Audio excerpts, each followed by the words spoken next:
All right. So yeah, so my name is Alyssa Adams. And this is really fun because normally I'm doing some sort of cellular automata, or normally I'm doing some sort of chat about state spaces or complex systems or dynamics, sometimes information theory. But this year at ALIFE, I'm doing an art piece.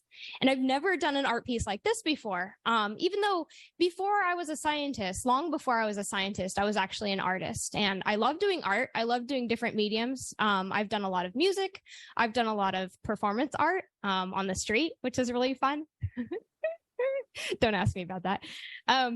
I also really love pastels and photography, videography, and making very strange, surreal memes on Reddit. But this is the first time I'm doing something that is in VR. So I'm really excited to share this work with you all.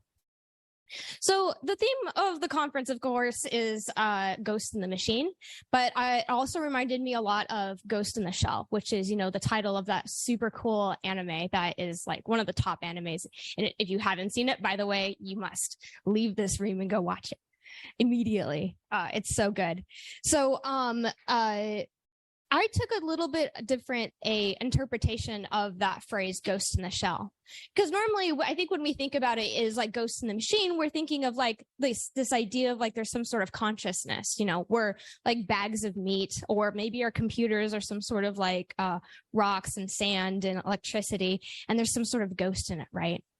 But actually, the way that I'm thinking about it is more literally in terms of a shell. Wow. What's this transition? Okay.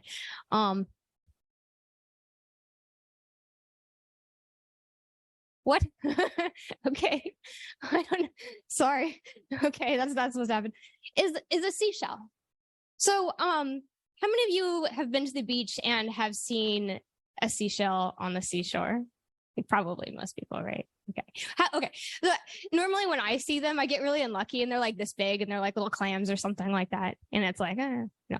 But how many of you have seen like a really big shell, like a really impressive one? You have? How big was it? Oh my God, that's so cool. So jealous. I want to find one like that someday.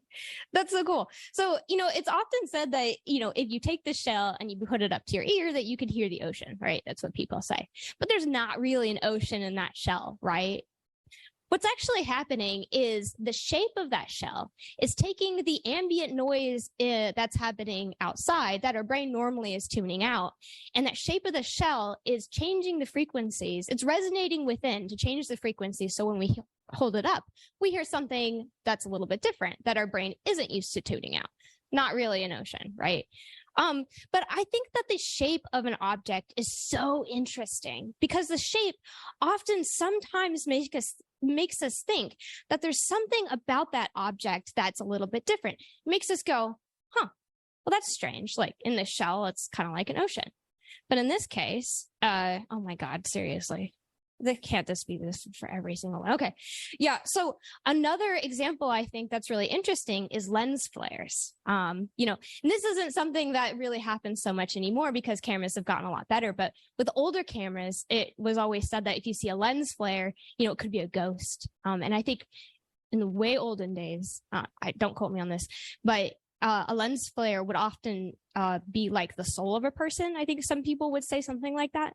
So, and I think that's really interesting because again, this is a property of the shape of that object, the camera, and it's doing something that makes us go, that's interesting.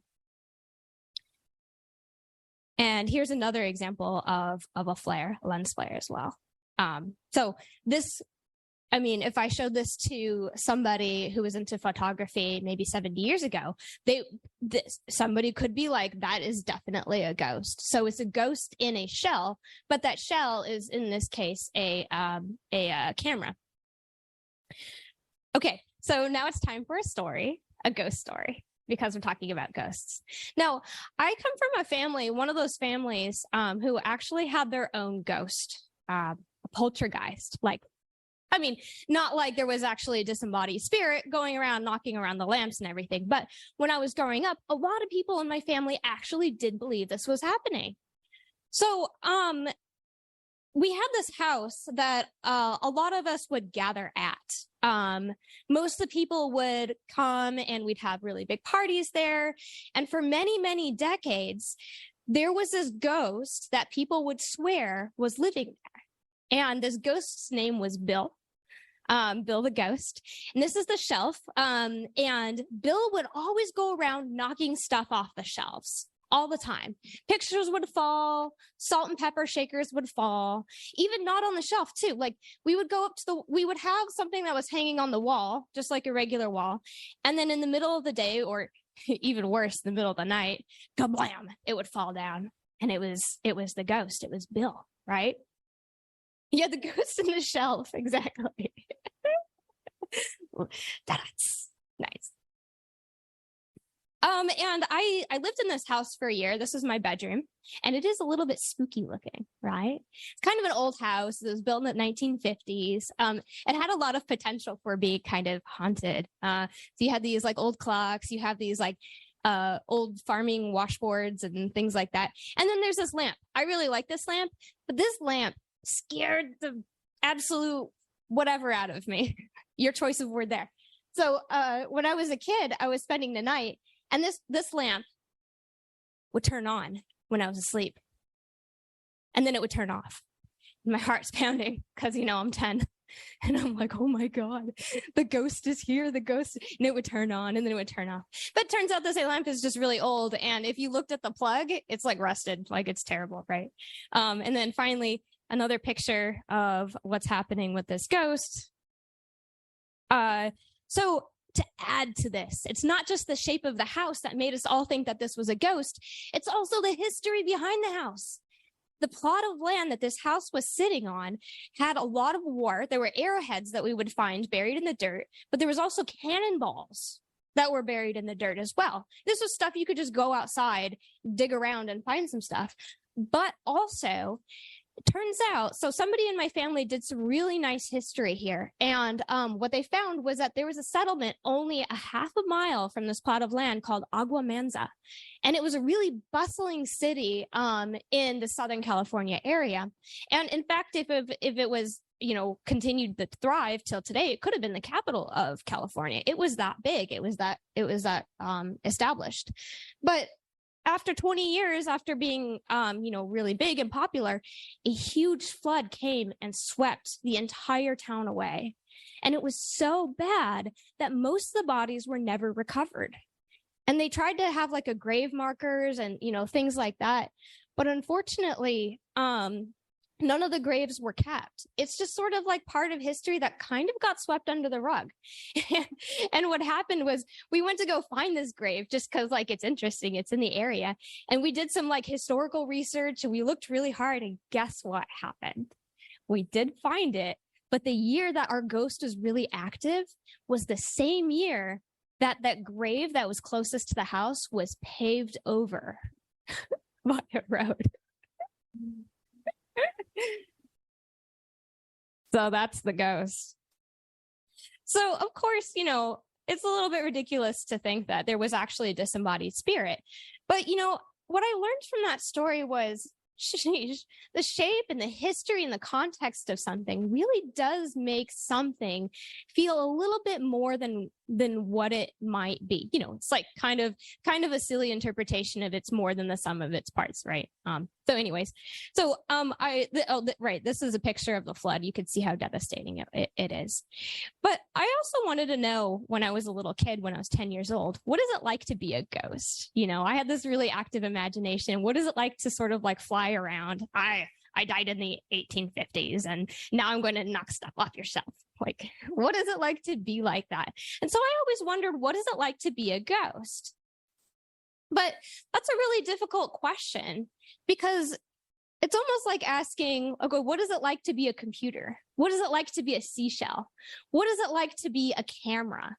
These questions are really hard because we don't understand what it's like to experience anything that's outside of our own experience. We even have a really hard time understanding what it's like to experience life from the perspective of another human being, right? Much less a shape. Of course, there's this famous essay, what is it like to be a bat? but I think that applies in so many different ways. Okay, so why am I talking about all of this? Like, what does this have to do with AI? What does this have to do with artificial life? And I think what I wanted to explore with this art project is we're always thinking about maybe, okay, we have these AI models, we have these machine learning models, and we want them to sort of reflect our own experiences.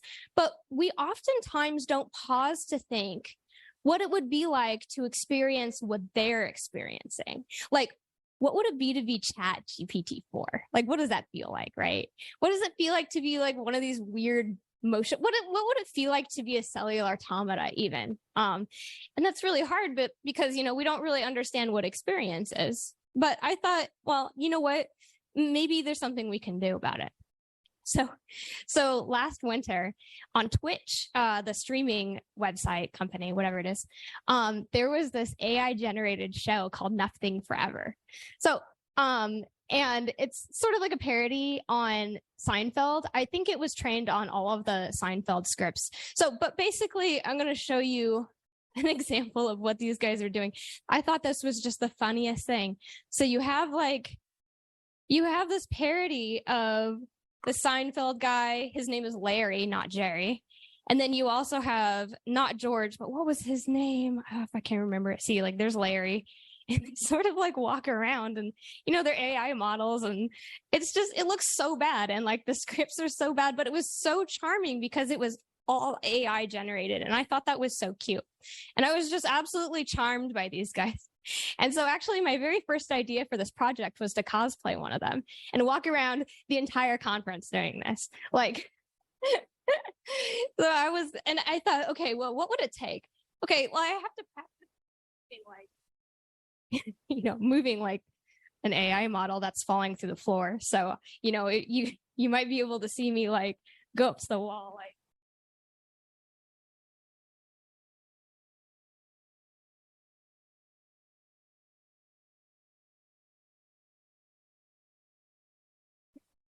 I wanted to do that the whole conference. But then it was like, okay, but what do I say, right? And then so I thought maybe I could have some sort of way that would feed me some lines through ChatGPT-2, and then I would say these things, right? So I brought these ideas back to the team, and I was like, hey, like, we should do this. But the issue with it, I mean, but it turns out there's a lot of issues with this, right?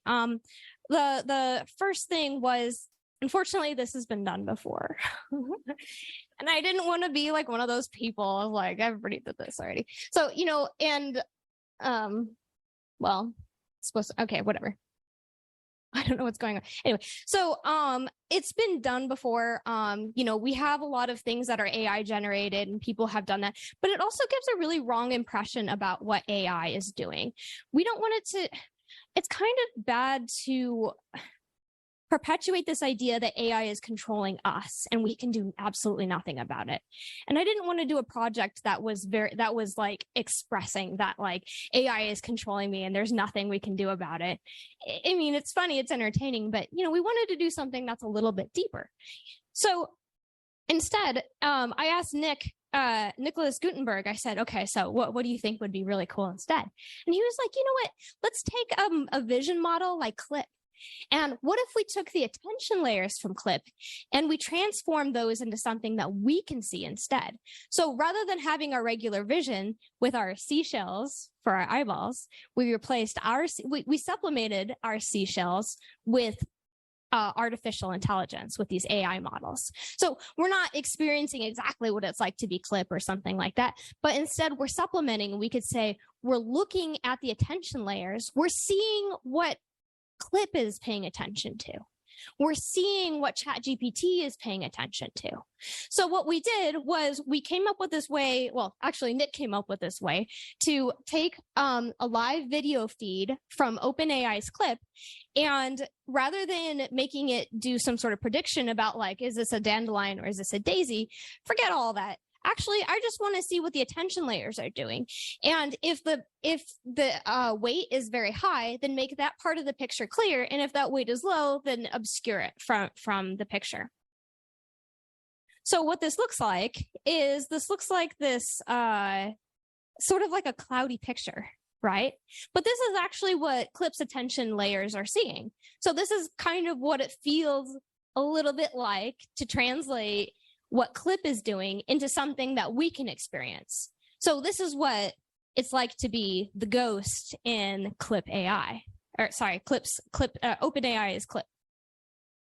You know, and I still wanted to try this with some text as well. So I also did this with GPT-2, and I took the attention layers, and what I did was I said, okay, I'm going to hook it up to a microphone, and then as somebody's talking, I want to hear what they're saying, and I want to visualize the sentences and weight the words by the attention layer that GPT is giving it. So this is a little bit demo of what it looks like. You know, you put it on your head, and then when somebody talks out loud, you can, oh my God, sorry, I don't know what. I guess it's like the Zoom Wi-Fi. Okay, yeah, so hello, can you hear me? And as I'm talking, the words are changing size because as the sentence is building, it's paying attention to different words to predict what's happening next. And so that's in this column. And then in the right column, it's actually trying to make a prediction about what's going to happen next. And what you see is you see the actual tokens, not the human translated words. So you kind of feel a little bit, you can look into the mind of GPT-2 as it's processing. So that's the thing. Unfortunately, during the conference, the speech hearing is so bad that it never picked up any of the words. So I had to turn it off, sadly. So all you can do is you can only see what Clip is seeing. But if you go out the hallway and you go all the way to the left in the really, really hot part of the building, where you get really sweaty, you can see my computer, and then you can put this on and you can look in and you can be the ghost in the machine. So yeah, so that's it. And thank you all so much. And if you have any questions,